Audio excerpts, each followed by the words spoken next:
You're facing a crisis in which literally the majority of black kids cannot read. They can't pass literacy exams, and they ignore that. Do you understand this? It was a slave code that black Americans couldn't learn how to read, and now they've done it systematically, while telling you that it's more important that your kid feel emotional about Black Lives Matter than be able to read a book, right? And this is what they're producing.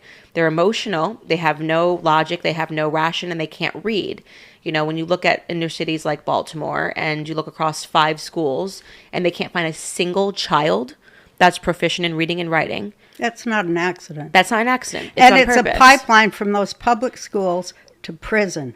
And you know what they do in prison? They work for corporations for 16 cents an hour. That is part of slavery. Right. To remove the males and make them work on another plantation. Well, inevitably, when the direct correlation is when you remove fathers from the home and you have father absence, those kids inevitably turn to the streets because... And then they go to prison. Yeah, because they're looking for paternity. It's not like that thing inside of you that wants a dad to tell you, don't do this, don't do that. You're still going to pursue it. And so unfortunately for these kids, they pursue it in music. They pursue it in hip hop. They start...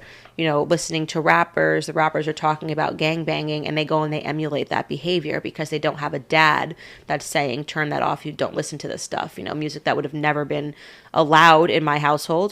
Growing up with my grandfather, there's no way I could have blared the rap music, is now what they're hearing in their airwaves. So they can't read, they can't write. Don't you think there's a war on well, I think it's all just I see it all as a class war, which slavery is. Yeah, it's the idea is to keep people warm with each other so people don't see what's so obvious and what's in front of them, that they don't see that this is just a modern updated plantation with all of the exact same rules.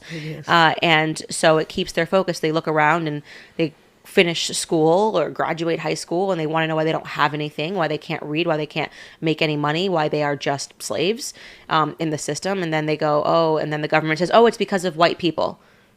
Or it's because of rich people, or, it's because of tall people, whatever it is, whatever ism they're working on, it's because of men, it's because of the patriarchy. And because these people are not rational and they don't have high intellect, they buy into it.